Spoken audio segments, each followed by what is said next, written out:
Hi guys, and welcome to another episode of my book club. And I've been so super busy the last few weeks. I'm sorry there's nothing that came out the last few weeks, but basically we got a new van. Look at this, our new van, and also we bought a new brand called Soy Crafts. So if you guys are into pets and dogs and stuff, and you need a bag and all, do check Soycraft out. And yeah, without further ado, and JJ asked me to do a book review of The Infinite Game by Simon Sinek.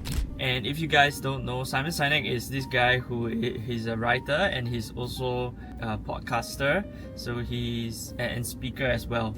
I think I kind of like quite a lot of the things that he says. In general, with people who are just purely writers, I'm a bit skeptical sometimes, because Naval Ravikant actually say, like, do not read people who only write for a living. I mean, if they do not have practical experience, then what's the point?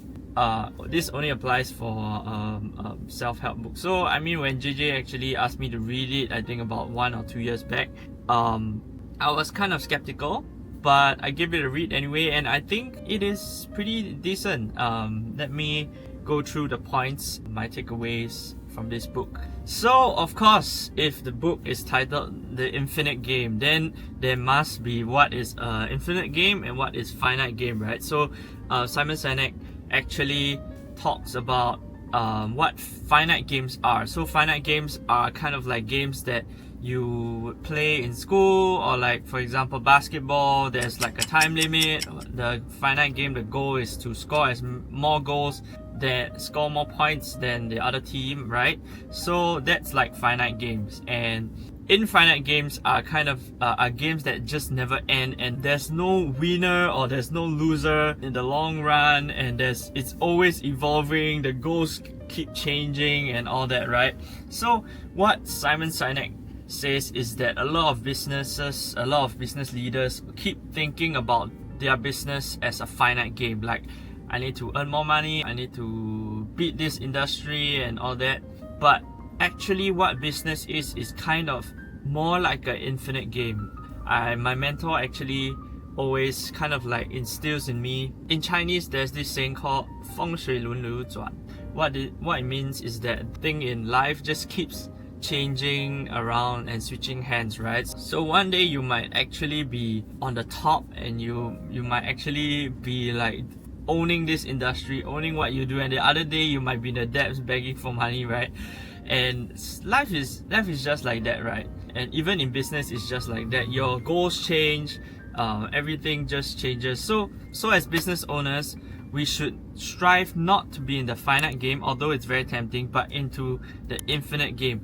And how do we go into this infinite game? So Simon Sinek has a few key strategies to have this infinite mindset. So number one is just cause. You need to think about what is your purpose as a business. For example, as some people are like, it's much easier when you are like in a non-profit, or you are actually doing some charity work. Then you say, okay, I want to bless these people, I want to help the dogs, and that's my ultimate goal, right? And basically this cause has no end date, right? So as a vision and the mission of your company needs to be aligned in this cause that is infinite. Basically, for example, a vision and mission that is in the finite game is probably like, let's say if I were to own a van company, right? Then it will be to be the biggest van retailer in the world, right? That's kind of finite, because you can actually reach that point. And once you reach that point, then then what do I do? And secondly is like, you'll do anything and everything to just be the biggest van distributor in the world. But if you were in an infinite mindset, you would say you would think of like making vehicle, an example, right? You're making vehicles that help business owners achieve their potential, for example, right? So you'll never ever do that, because the business needs of people who need vehicles, right, will keep changing. Although of course you can make an amazing van, but you can keep making different vans and improving and all that, and that brings the infinite game, and that's kind of like a just cause that you can take if you're a van manufacturer, for example, right? So this can apply for every other businesses. For example, in Gym Squad Active, which is our activewear brand for women, right? We don't like say, okay, we want to dominate the market in Singapore, right? Or like in the region, right? But our kind of infinite goal is actually to empower women, and we keep trying to empower women and do things to empower women, and all our events and kind of like social media is to actually try to empower women. So that is kind of like the concept of having an infinite mindset that is built on a just cause. Secondly is to build trusting teams. I think this is really very important. Sometimes in different situations in different companies, unfortunately the corporate culture is very toxic, where you kind of like try to one up each other in a very in a very toxic way, and kind of like step over each other just to get ahead. But building trusting teams is kind of like what Ray Dalio tried to build, right? Which is being like radical openness, just being so open and open to feedback and open to criticism and open to giving other people criticism in a way that is trusting, right? Because you trust one another to tell each other their faults, and also be able to take all the feedback and just so that you can bring it up to a next level, right? And the next thing is about competition, right? Because it's hard to actually not feel competitive with people who are doing the same thing that you're doing. But actually, ever since I read this book, I keep thinking like, all these people are not competitors. So I think a lot of people don't really believe that, but I really sincerely believe that building, like working with even your competitors, you might not even have to work with them. You probably just have to just be kind to them and learn from them and not be too closed up. I think one thing when we see competitors, whether big or small, we tend to naturally want to close up and say like, oh, their product sucks lah, their service sucks lah. But actually being open to learning and improving, and actually also having that open environment actually helps, in my experience, to build your own brand and your own business to a higher level. And you will not be grandfathered into when like new things come up, and you'll continue to be relevant. I think that's so important. The next thing is existential flexibility. So what that is kind of like what Eric Ries talks about in Pivot. Sometimes your business is just not relevant anymore, right? And that kind of like proves to you that, okay, maybe we shouldn't even continue this business. For example, Astalif, right?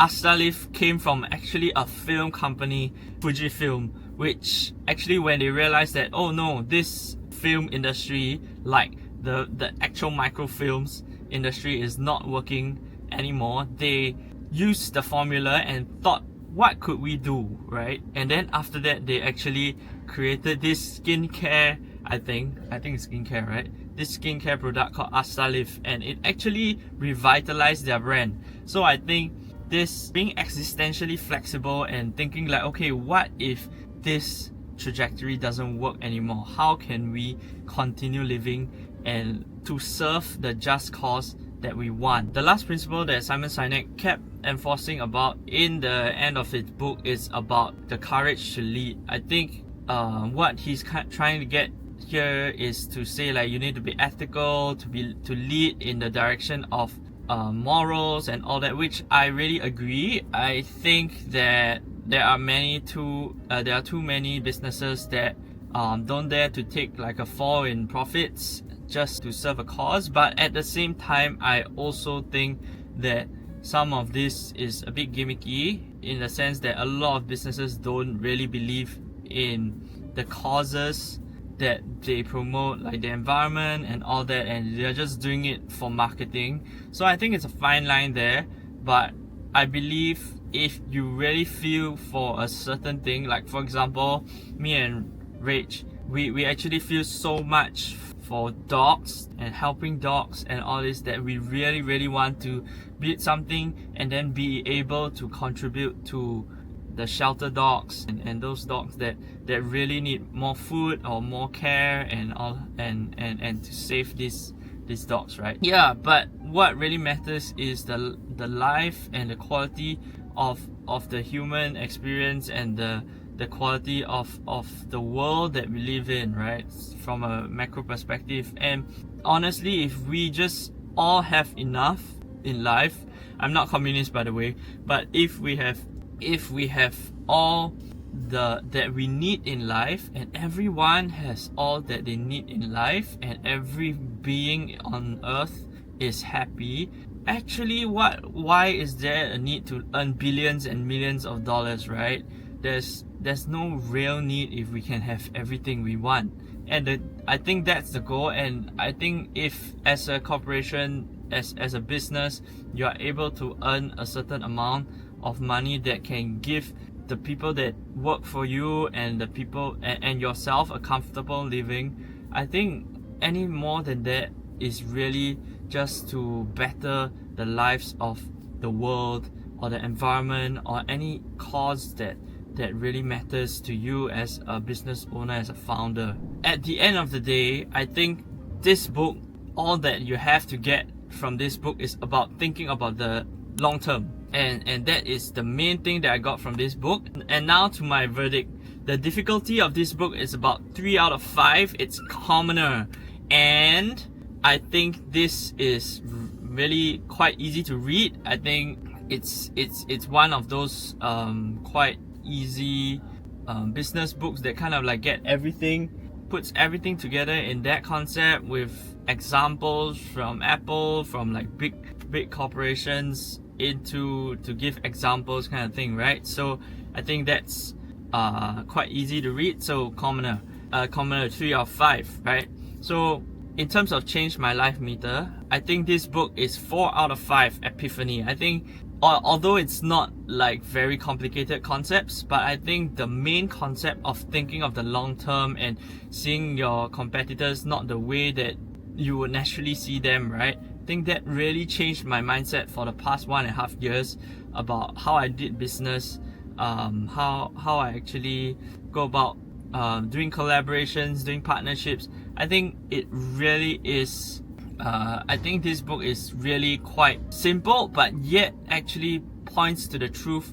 And I think a lot of business people have to read it if they want to have their business, or even just the cause that they are working for and their vision and their purpose in life, go forward and pass it on from generation to generation. So this is my review. I think at the end of the day, this book might be a bit too long. It could actually be half its length, but nonetheless, I think some people need more convincing, right? So I think Simon Sinek does a great job in doing that. This book is not that long, but I mean, it could be shorter, that's what I mean, right? So if you like this video, please like and subscribe, and let me know in the comments down below if you want any more books for me to review. I will start reviewing them again. And I think I want to do some of the most hard topics like the Black Swan and all that, and that is what is my commitment to you guys. So see you in the next video.